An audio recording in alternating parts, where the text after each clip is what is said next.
There we go, Sam Valentine. Thank you so much for appearing on this podcast. We're going to hang out today and get to know each other. And Awesome. in return, the world will even get to know more stories about you. Thanks for having me. I'm excited to be here.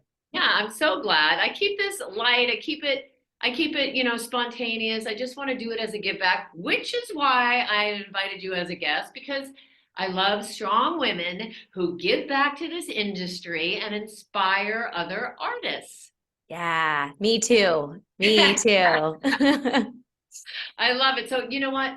There's so much information about you out there and then the give back that you're doing, but do we know how you got started? Do we know the nitty gritty? Let's talk about that.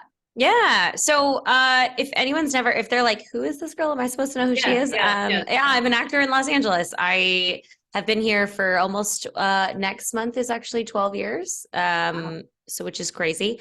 And I'm from all over the Midwest. And I got to LA and I had never paid for parking before. And I had no idea what I was doing. And I had a theater degree. And I was like, this town is so gonna this is going to eat me up. I'm going to be just so popular. And then I had no idea like how to connect any of the dots to use my training to do anything. I didn't understand how the film and TV business worked. To be honest, I think it's changed so much since I've gotten here that I'm still figuring it out.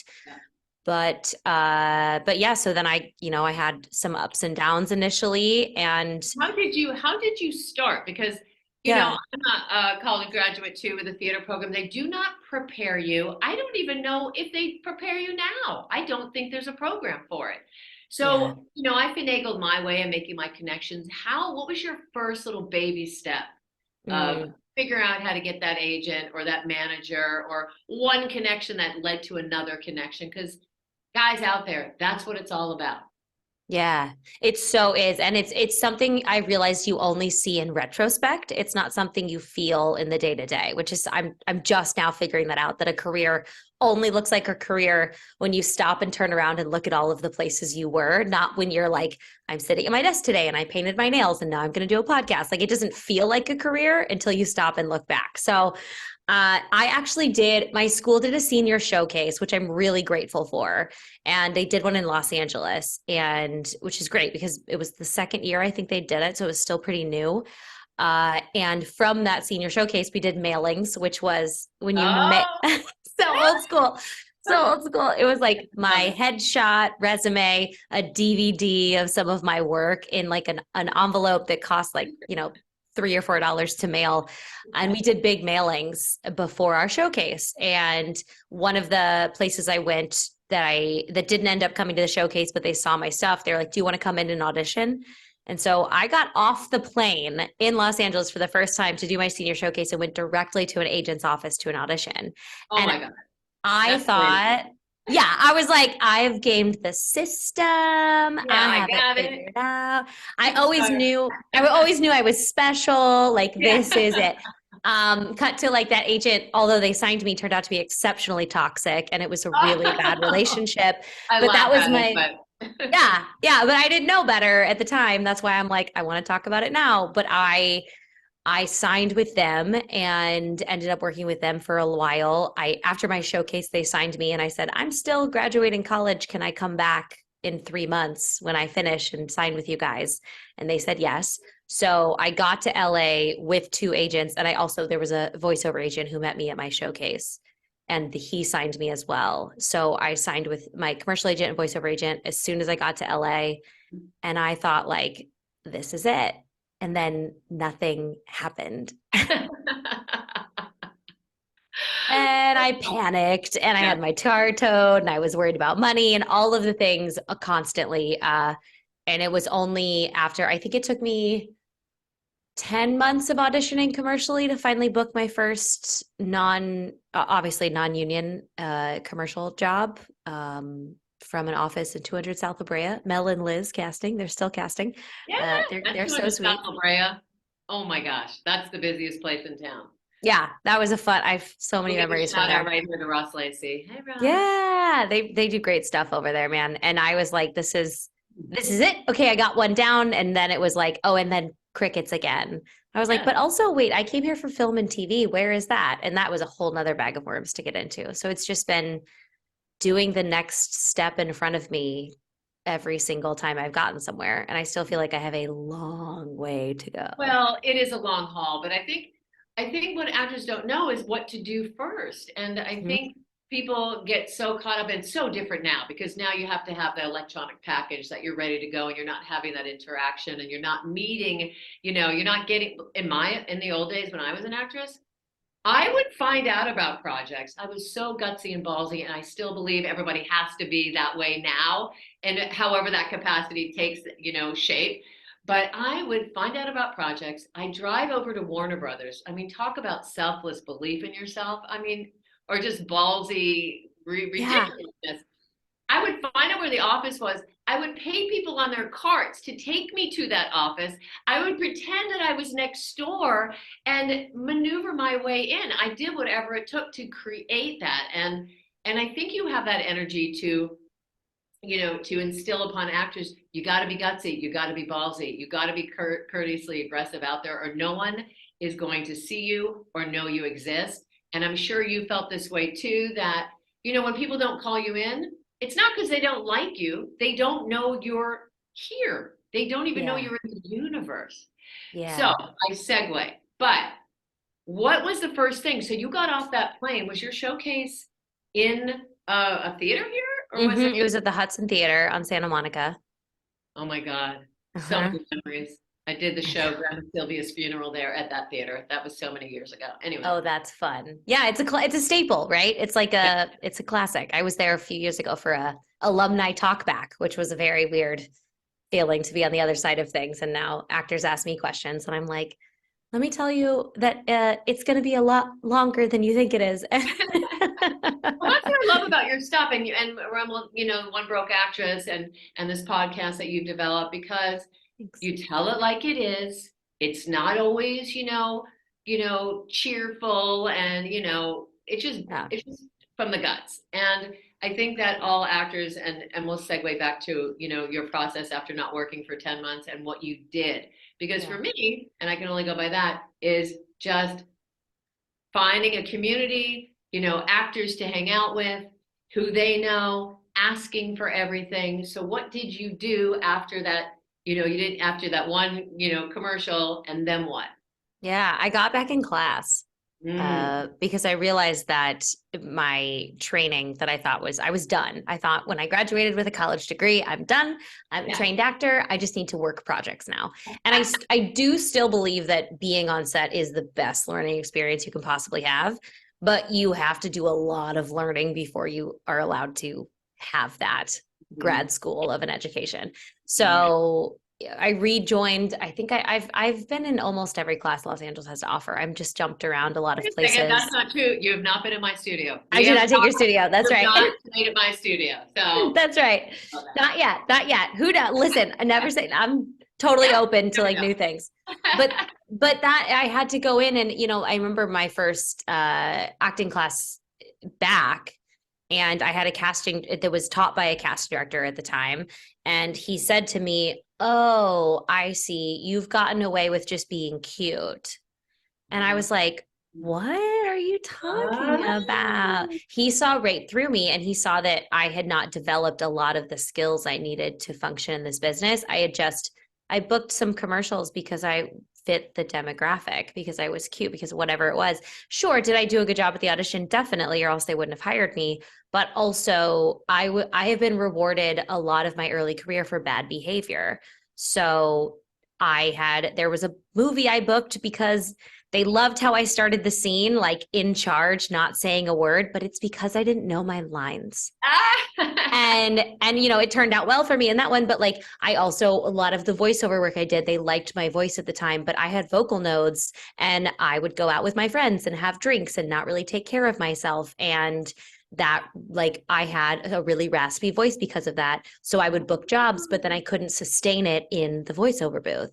Yeah. So there was a lot of early bad behavior that was rewarded, and I thought, well, this just comes really easy to me. But what I didn't realize was the long-term effects of all the things I was doing, and thinking that I was anywhere near, I think everyone's special, but also thinking you're the exception and not the rule. doesn't bode well in this business because you don't make good contacts and act like a friend to everyone and absorb information everywhere you can find it. And I had to learn a lot of hard lessons to find out that I'm not the rule. I'm not the exception. I need to buckle in and learn new skills and constantly keep up and also be a friend to other actors in this Ugh, business. Because what you that said is is so huge. true. Huge. Because Yeah. it's so hard. This job is so hard and it gets really lonely because you do everything by yourself. Even when you book a role, yes, there's other people on set with you, but you're the only person who's that role. It's not like when you work at a store or retail or something and everyone else also works for that store and you guys have the same job. Every job is so nuanced and so specific, and every audition is like, now it's very much you alone in your house. You're alone in your car going somewhere. It gets very lonely, and if you don't have people to bounce this stuff off of, I don't think you can sustain it. And I think it's that and money is the death of a lot of actor careers. Yeah, it's very important for actors to have other financial means coming in because that is part of this dedication to the process. That you have to sustain being in a community. You don't have to be in acting classes. Hmm. It just makes your soul happier and it Yeah. makes you better. And that's up to you. But what it does is get you away from that isolation. And now because of COVID and everything, it's more isolated than it's ever been, except for in person and on Zoom. There's a community on Zoom too. There's a connection. You don't Yeah. feel as alone. Um, Yeah. No, totally. And I thought that was impossible. I remember when the pandemic first hit and my acting class moved to Zoom and I was like, this is never gonna work, but I'll stay here just to see everyone once a week. And yeah. I'm so thankful that I stayed in it because I learned so much about acting on this platform. I learned how to use this platform. And now I run my community through this platform. So I have actors from across the country that meet a couple times a month. And I mean, we just had a meeting right before this, and one of my actors like signed with her dream voiceover agent. And it was like we all signed with our dream agent. Like that the kind of support and feeling we feel from these Zoom rooms can, although it's not the same, it can be similar to what we were missing. And I think anyone who thinks that to be an artist, you need to be lonely or you need to be struggling or broke Yeah. is like, I'm so over that. Like I am so much more creative and happy and fulfilled because I have multiple businesses. I have multiple streams of income. And we were taught early on, and I was at least, that you need to, like, if you're only making money from acting, then like that's the mark of a successful actor. And I just want to say, like, I don't know, can you curse on here? Yeah. Like What? that's total bullshit. It's total bullshit because every actor has multiple streams of income, whether or not you can see it. They have money coming from different places. And so the shame associated with having side jobs or side businesses, I would like to eradicate from the world because it's made it possible for me to still be an actor. I run a podcast production company, and it's like if I didn't have One Broke Actress as a full company, I couldn't be doing this right now, especially with the impending writer's strike. I haven't had an audition in like 6 weeks. Like, let's get real. This business is so up and down. You have to like have your financial base built for yourself.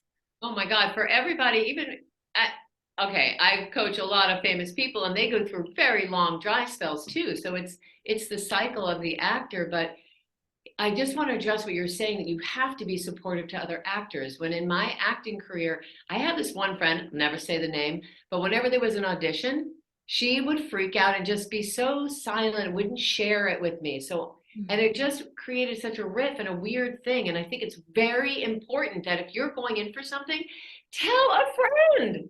Because who do you want to get that role besides you? Your friend. It's Yeah. not going to deplete you from sharing information. It actually puts it out into the universe and that energy and brings back more good stuff for yourself by sharing with others. Yeah. Oh my, I can't tell you the amount of times I read a pilot.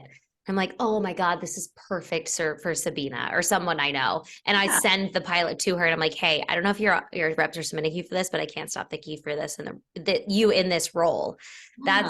That to me is like, that's the inevitable goal, right? Because don't we all just want to work with our friends? And so I assume that at some point, someone's going to do the same thing for me. They're going to read a script and be like, this is so Sam. Or they're going to write a script and be like, this is such a good role for you. Do you want to do it? Like, I'm Yeah. still waiting for those emails to roll in, but like, But it's honestly, inevitable. in the work that you're doing, because you're in the give back, and Yeah. you're being of service. So by being of service to the world, it creates people are talking about you, people are thinking about you, people you put yourself on their radar not by being selfish, but by helping other actors. And Yeah. that probably makes you a more internally sparkly individual as well because you feel so purposeful and you found a voice that you don't have to isolate about. And let me just say one other thing about yes, you guys as actors, there's such cool jobs out there that you can do as actor. You can be a lawyer, you can be in sales, you could be making so much freaking money in sales by using your artistry.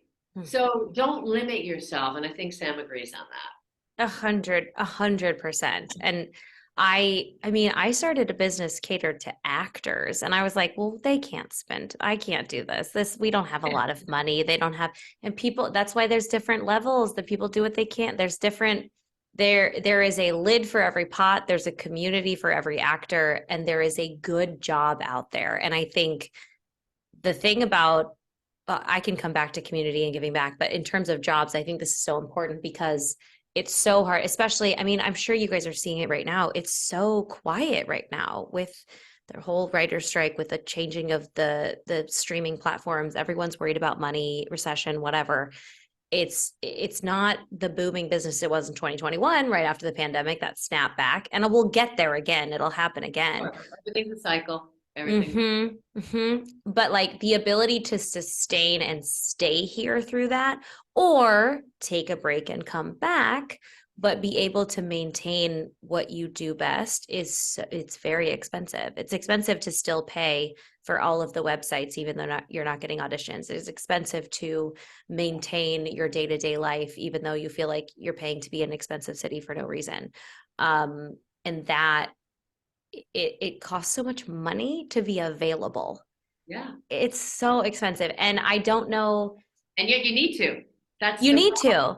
to. You Yeah. need to, but I think there's an old model of like you need to be a server or be a babysitter or and that's great if you love it.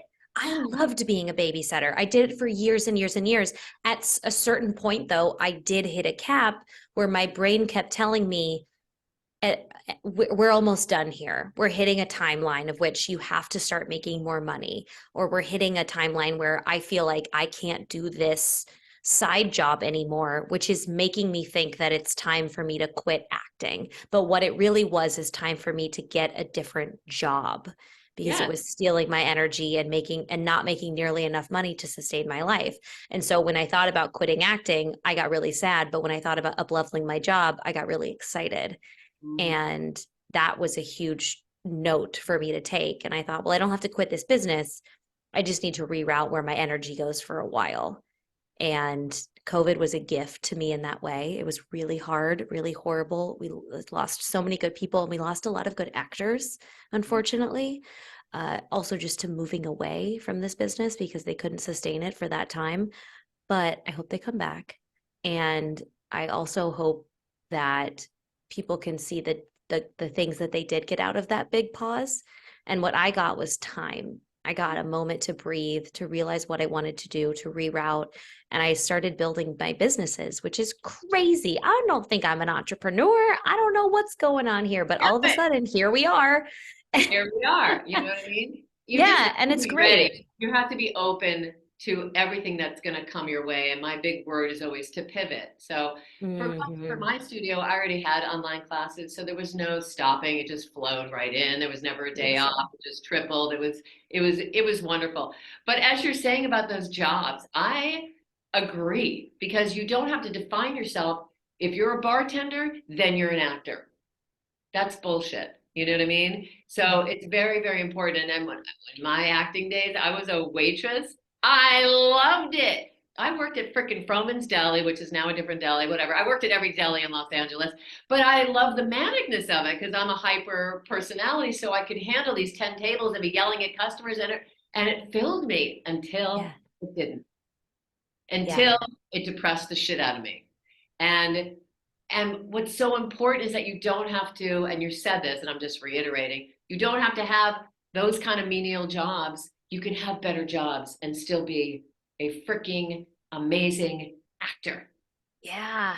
Yeah. And we also live in this weird society that says at this age you should have this. And then at this age you should have it. And by the way, if you're in your mid to late 30s, 40s, 50s, you can't change your job. That's not what we do around here. And it's just trash. It's just so stupid because I know so many people who changed their jobs in their 50s and they're so much happier in their 60s, 70s, 80s because Yeah. they changed their life that they thought they were glued to. And Yeah. I don't want to do that. I want to be fluid and I want to, I love change. I always love changing jobs. Now I'm pretty set because I have to own these companies, but I do things that I love with people I really enjoy. And because I built these businesses, I get to hire actors, which is really cool. So like Tell us about it's a that. dream.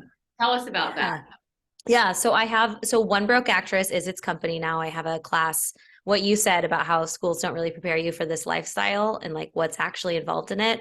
I agreed, so I created that class. So it's called the Working Actor Workshop, and we talk about where to put your energy when you first make a move and like when to join the websites, when to worry about this, and like a slow roll of the movement, what actually money looks like in these towns, how far acting can actually get you versus having a real job, networking versus agents versus all that stuff. We cover it all, Great. and Fantastic.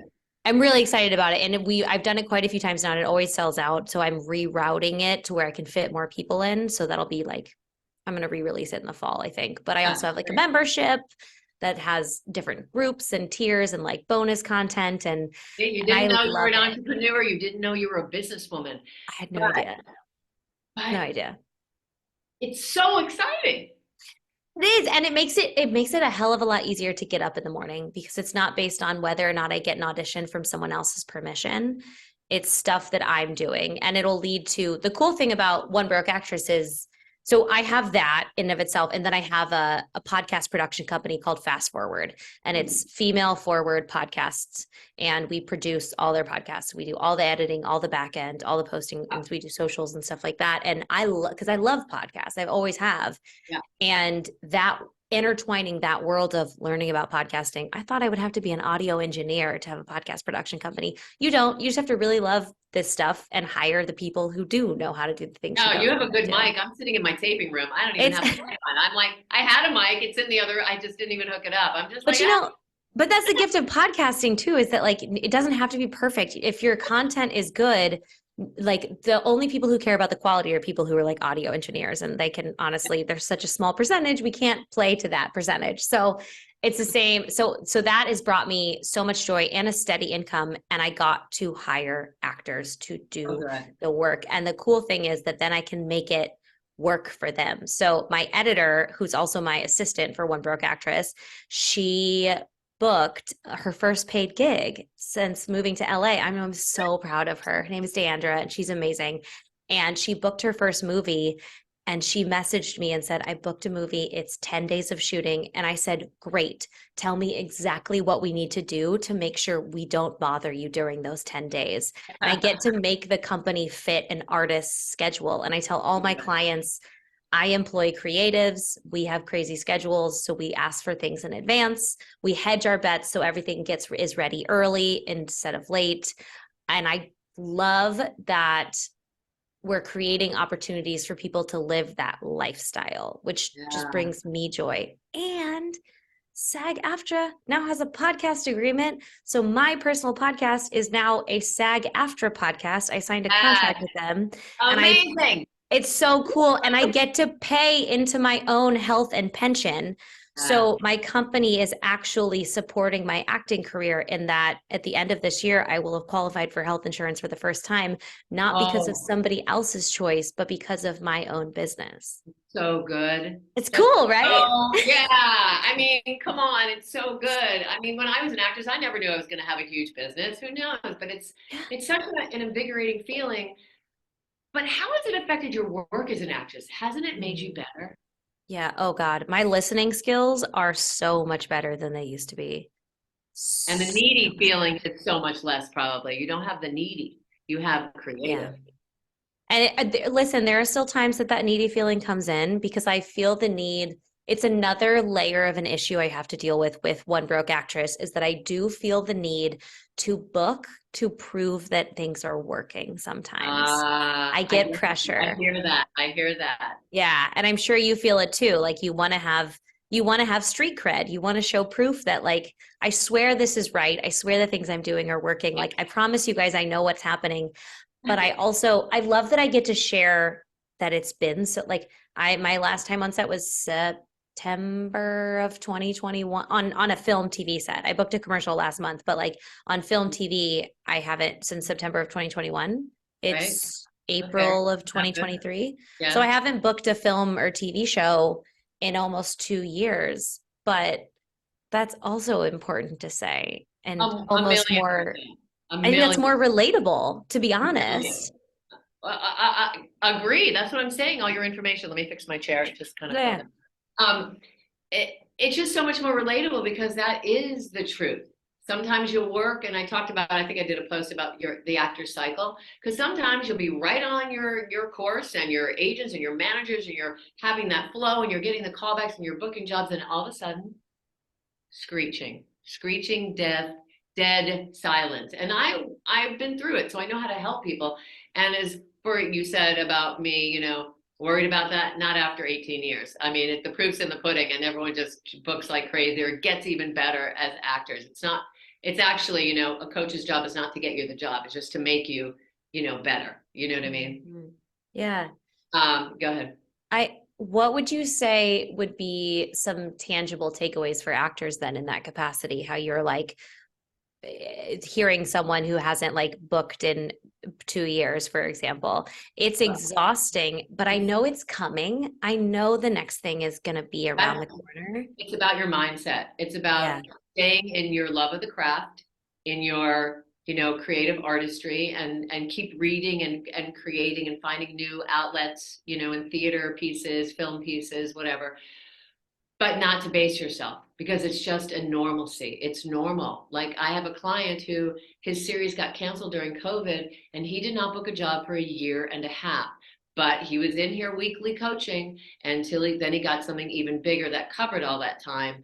But his mindset was so like, I'm a little nervous, but not that nervous because I know. And it's that inner, deep, deep belief that your time is going to change that cycle. It's coming. But then listen, sometimes it doesn't. Of course, we feel that it's going to, and then sometimes it'll take 5 years. If you can sustain it and be happy, because the most important part of being alive in this world is to be happy and to surround yourself with positive people and to have relationships and to have travel. And if you stop doing that and then just are hanging on to your cell phone, then you need to change and you do need to leave. And then you do need to, you just need to have a good life. That at the end of the day, that tops everything.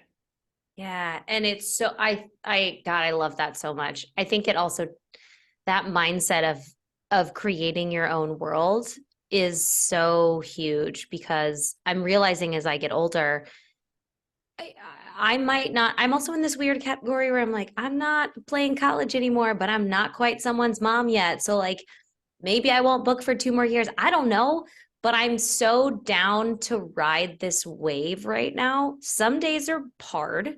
Some days are hard, and I have to acknowledge those days, but the good ones heavily outweigh the bad. And Yeah. that to me is a sign to just keep moving forward and to share it, right? Because we get so used to these actor booking stories of like they did X, Y, and Z, and then they just couldn't stop booking. And I'm like, I don't think that that's true. I think that they had some good things happening in a row, and then things probably got quiet again, and then A something else million happened. percent. I work with a lot of well-known people, so I'm going to Yeah. testify 1,000,000% that they Yeah. flowed and then they didn't. And then they were on the verge of quitting too. Oh, you know what? And I can tell this story because Amy Adams' husband came into class and he's directing, so he came in to teach. And he was telling the story before Amy got Junebug, she hadn't worked for 2 years and she was ready to quit. She was Hmm. like, I'm out. I don't want to do it. And then she sustained it. So you never, ever know. Because Yeah. if you're dedicated and you're working your craft at home with friends and classes, whatever, and you're staying in that mindset, brain set, heart set, and you're creating it, and you're pushing your team, and you're changing your team if your team's not working, and you're staying in the number one belief of yourself, you will bring it to you. You have to do it yourself. You can't wait for anybody else to do it. Yeah. You just can't. Yeah, because even when, like, I know people who have won Emmys and they're not happy. Like, it doesn't, if Really. I can't wait until someone gives me permission to start making good money or start living the life I want to live. Or like, I mean, a couple years ago, I was like, I want to put blonde streaks in my hair. And it was like a big choice. And I thought I would have to be like, way, it's like a totally different person. No, it's something I wanted for so long. And I just didn't think I had earned it or deserved it or whatever. No. And it's like the stupid stuff. I will say that I think as actors, though, we do get a little, what's the word I'm looking for, when we like something goes right and we want to like recreate all of those conditions. We get very it starts with an S. What's the word I'm looking Stuck? for? Stuck? Stuck? No, where like we have like a lucky water bottle and we have Oh, like this oh, is um OCD. honestly, yes. I cannot That's, think of the word I'm thinking of. that's okay. You'll think of it when we move on from it, but I that's for normal. sure. I But mean, it's, when as soon as something we're like, okay, well, if we do everything in this capacity on this self-tape drop like background with these coaches, then it means we will book. And then we have some success. And then when the success stops, we all panic and we're like, I had it and I lost it. And it's yeah, like, how do I recreate it again? And then we're reaching for things that that's don't the work trap. anymore. That's the trap. Yeah. By trying Yeah. to use the word to recreate it, because acting is energy. It's your energy. It's what your energy is and how life has affected you. And your energy is going to change amongst, how time affects you, right? So if you try to go back to the old energy, not authentic, not real, hence not ever going to book. Being truthful to your authentic energy is what's going to get you the next job, because your isms, what makes you you, is going to shine through more than anybody else. So you're not watching yourself, you're not thinking about your hair, you're not thinking about how much I have too much mascara on at the moment, oh, I got a piece of lipstick on my tooth, you know what I mean? You're Yeah. living in the artistry. So people that do that, they just push through. You can't Yeah. you can't, and plus this whole, to me, it's all bullshit about types. I have an issue about it because I don't know if it brings me back to high school about being judged and, rated by your type or what you look like. Because I truly think if every actor did just be like, fuck it, I'm an actress. I'm going in for this role. I'm going to do my life and my character. I'm going to do this role. I'm going to be me in the life of that character. And when you stop putting so much energy on the outside, then Mhm. all that freaking awesomeness comes out from the inside. And Yeah. that's what makes you special. Yeah. Oh, Yeah, I I went on love that that. tangent, but I just did. No, I love that because I talk to actors a lot about like headshots because we often want to change our headshots because it's something tangible we can change and do. But half the time I'm like, I'm not sure if you need this because I think there's a few times that you need to change your headshots. Obviously, if they're bad, if we have like my first and your first headshots are going to be bad. Let's just allow it. Like call a spade a spade. You have to have bad ones, so you have good ones later. But they're, other than that, apart from like aging, growing up, those type of things, making a huge change. Like if I shaved my head, I would get new headshots. But like if I cut 3 inches off my hair, I'm not going to get new headshots. And I also tell them when a big life event happens that changes your energy, that I think is a new time to get headshots. So my friends who've had kids, I'm like, you're a different person than you were before you had a kid. My friends who lost someone really close to them, it was like you walk around the world differently. You have different gravitas. And I think that is a time, obviously not right away. Obviously you'd like do it later, but like to recheck in and see if these pictures still represent you. I think almost everyone probably has new headshots since COVID because we're different people than we were then, like that kind of time. I think you also know, but as you get more evolved as an actor, you become more evolved in who you are. So Yeah. you become more involved in what is going to resonate out. So for me, for pictures, though, I'm totally old school. Like have one for drama that has, some secrets and seriousness to it with real thought that you're imagining, something and you're looking at somebody. Mm. And then a quirkier version, a real, grounded, but quirkier for comedy. That's for Mm. me. I mean, when people are doing these outside stuff, I'm not into it. But hey, that's just me. I mean, a lot of agents Yeah. want that. I just don't think that's going to get you the job at all. Yeah, I something I harp on is like, I think there's a reason we use the word wardrobe and not costume when we talk about the clothes actors wear, is because when you're shooting your headshots, I think you should be in your wardrobe, not a costume. Correct. So you don't want to play a cop, but I'm like, if you feel like you are a heavier energy and you want to be a lawyer in a scene, that's great. But I'm so much more interested in you wearing your clothes, because as I had an actress once come in and she was like, what do you think of this headshot? And I was like, it kind of looks like you're in your mom's blazer. And she was like, how'd you know that is my mom's blazer? I was like, because it doesn't, well, one, it doesn't fit you, but two, you look uncomfortable. And I was like, the thought behind your eyes doesn't look like someone who's a lawyer. It Right. looks like someone who's like nerd. Like I was like, what was your Idea of an Mhm. idea. I was like, You what's gotta your character in this scene? And like, if I was like, it's fun when you get to act in your headshots. That's so fun. And you're not acting like a caricature. You're acting like be you would in a scene. So like if you're a lawyer who's on Succession and you're thinking about, your client who is, filing for $1 billion lawsuit, it's a very different look behind the eyes than a paralegal in like a Doritos commercial, which is not, you could still be wearing a t-shirt and have that same look. Of course, you hmm want to enhance it a little bit, but whatever makes you comfortable. Because I know for me years ago, I could not wear button down or a uniform to make me feel the character. I had to wear my own garb and I would totally book those jobs because it wasn't about what you're wearing. It's about the work always. I want to put this on pause for 1 second because my computer is I got to go in my other room. So the whole look. Bottom line, actors, take care of yourself. What feels right for you is going to be right for you. What Yeah. feels right for somebody else is going to be right for somebody else.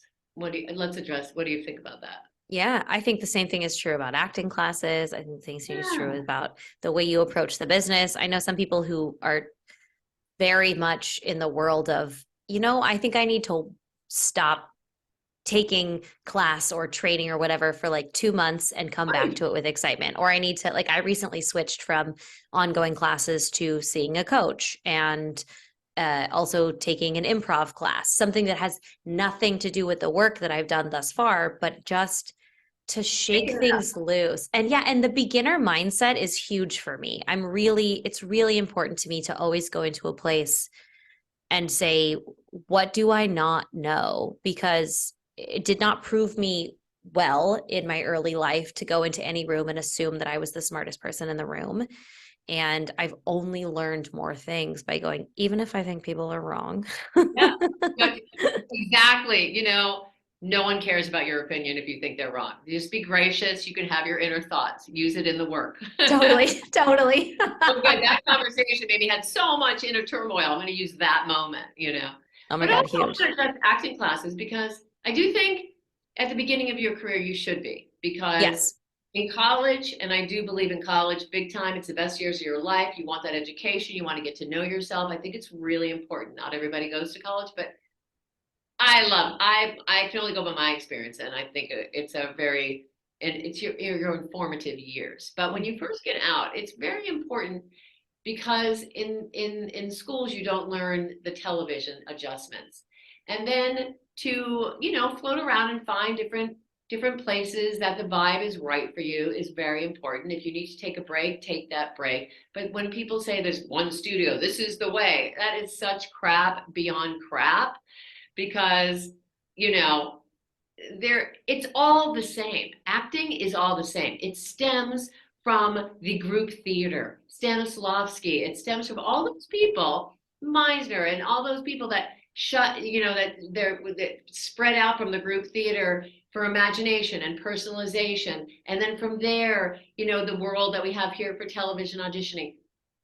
It's all the same.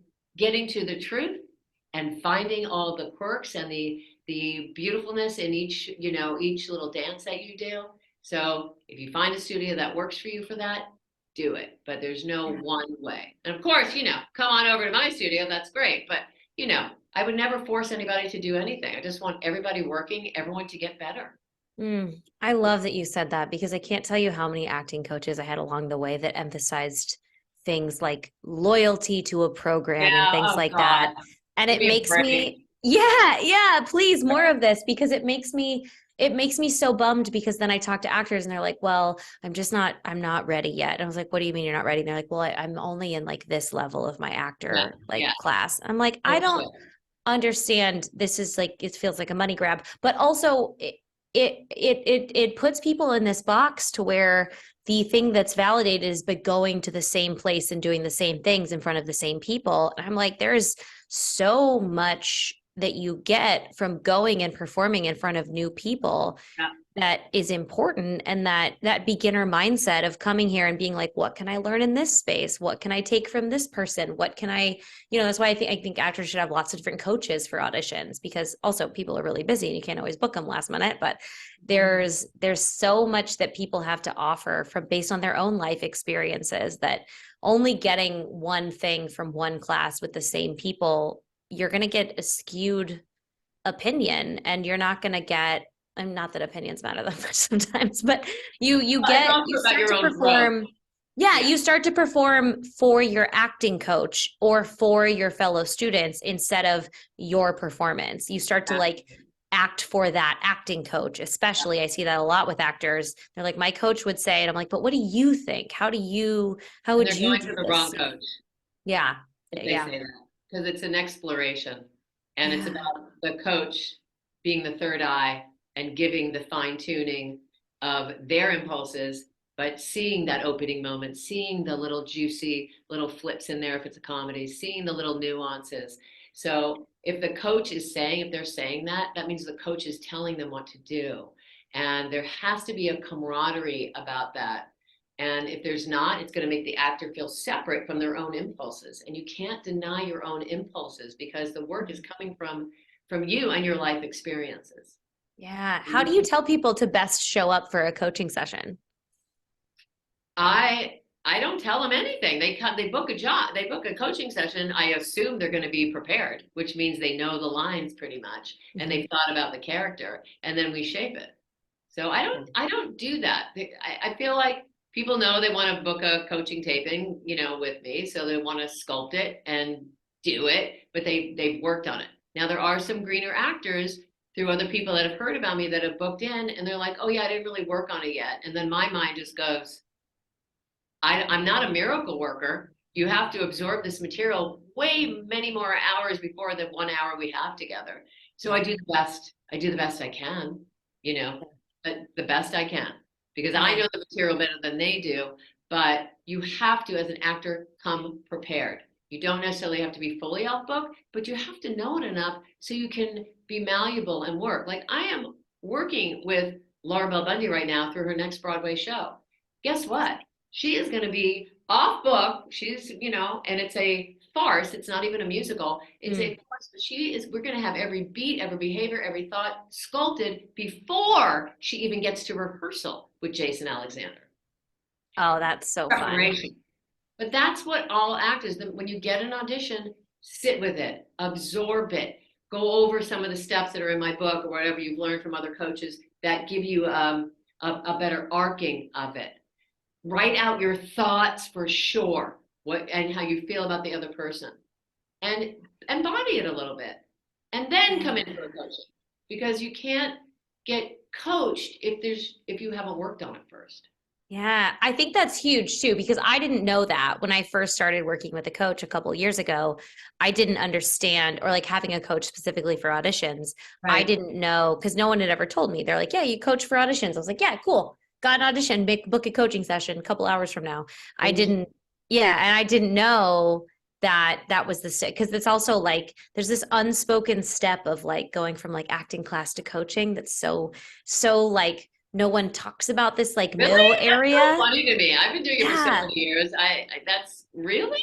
Yeah, no one tells actors, by the way, like you should be coaching for auditions, I think specifically. But also I don't think every audition needs a coach necessarily. I think Unless you want it. If the unless you actor want wants it. it, then do Yeah. it.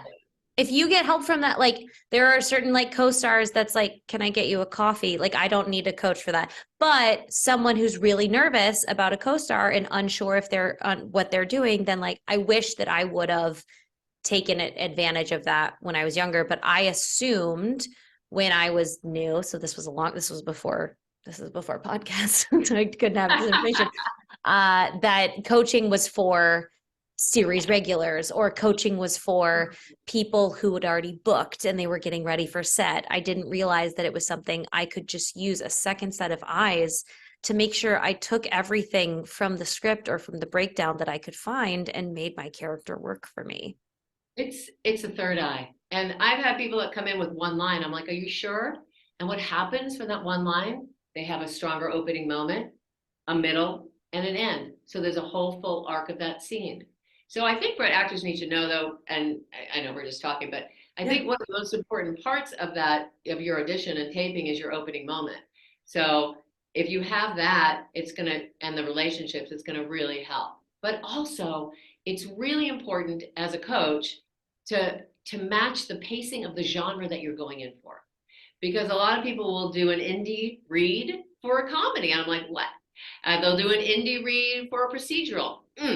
So you have to really know the genres because it is particular to the pacing and the diction and it's just different. It's also Yeah. different. And it helps to have that third eye to know. And it also helps to let you know if you're really dropping in and under because sometimes actors feel like, oh, I'm really connected, but it's not reading that way. Yeah. So that is really important because the most nuanced, layered, connected read is going to be the one that pulls your audience, in. That's my advice. Yeah. But No, come I think that's prepared. huge. Prepared. Preparation is everything. You need to be one step ahead as actors always in Yeah. everything that you do.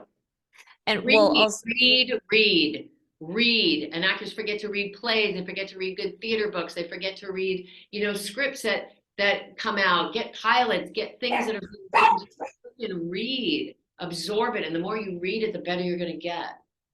yeah. Oh my gosh. Sorry.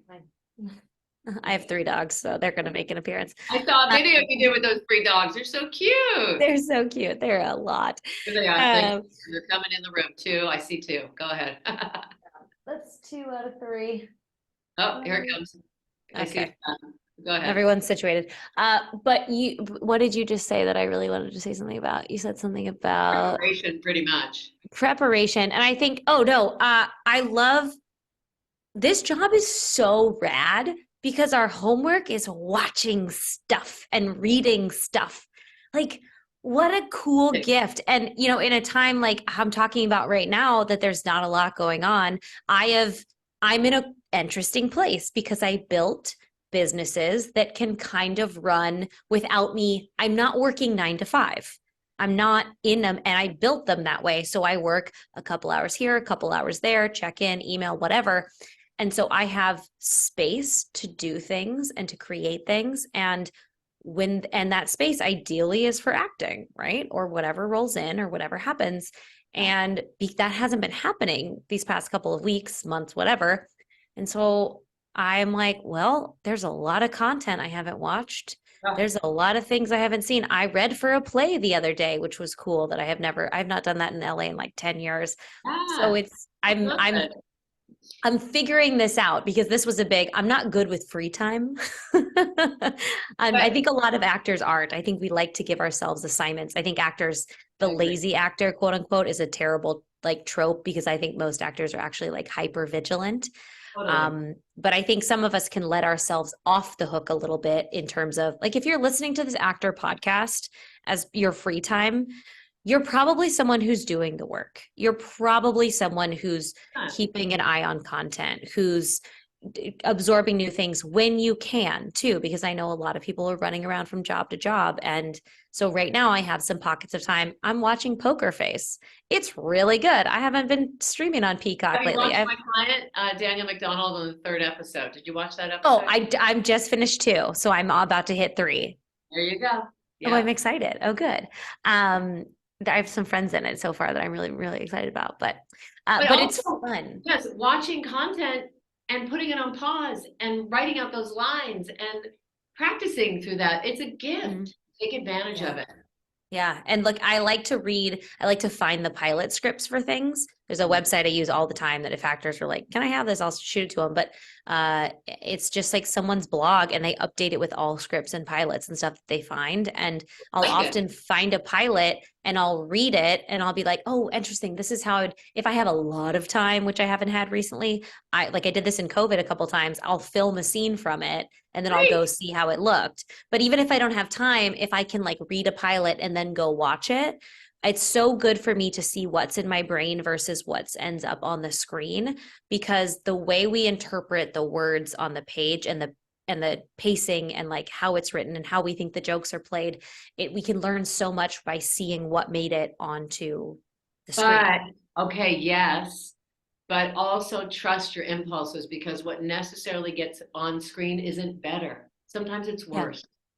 Yeah. And also is often very different than the audition, which I like to watch that. I know Audrey Helps Actors has been posting a lot of those lately of like Oh, the booking. auditions Yes, and the I saw bookings. that. I love it. Mhm. I Yeah. love it too because it shows how different, like I've had auditions where I'm like, oh, I wish I would have done this. I wish I would have shown this. But then I've had bookings where I audition and I'm like much more like kind, lovely, whatever. And then I get on set and I end up being like kind of a bitch. And that's how they want the character in that scene. But we worry, we get so much in our heads that we didn't present it in the audition. And it's like, they're Right. so You much need to smarter get than out of that. that because it's all subjective. It's subjective opinions. One person can love your read, one person can think it's eh. One person can love your energy, one person can go eh. So you got to trust it and go for it 1,000,000%. And I Mm, always suggest giving two takes because you don't know what they're thinking, and because it's an audition tape, you can't get that adjustment. And I've yeah. had many dinners with showrunners, and they love it. They love when you give two takes because they feel helpless too. They want to be like, oh, I like that, but I don't like that, but I don't know them, so I don't know if they're going to be able to do that adjustment. So give them an adjustment because there's so many ways to skin the cat and tell the story. Yeah. Oh, I love that advice. That's so good. Anyway, all right. I love having you here. Let's give three pieces of advice before we leave. This has been a wonderful chat. I hope it's inspired actors out there to stay on your game and get out there and be courteously aggressive. What would you say to inspire? Three little pieces and then we're out. Oh man. Okay. No pressure. Three pieces of advice. One, nobody's thinking about you as much as you're thinking about you. Cheers to that. Yes. Two, you have to find your happy outside of this business. Could be dogs, could be somebody you love, could be running, it could be hiking, it could be drawing. Uh, and I would say, okay, those are two. Nobody's thinking about you as much as you're thinking about you. Find your happy outside this business. And oh man, be the emotional person you are. Be the friend who cries too much or laughs too hard or too loud. Be the one who hits all the high notes and the low notes, because I think that makes you a better person. It makes you more malleable and it makes you show up better in the business. Take care of your mental health and all of that. But I think being the emotional person, being the sensitive person gets a bad rap. But man, it makes you so empathetic and makes you show up so much better in this job. I agree. Vulnerability is your power.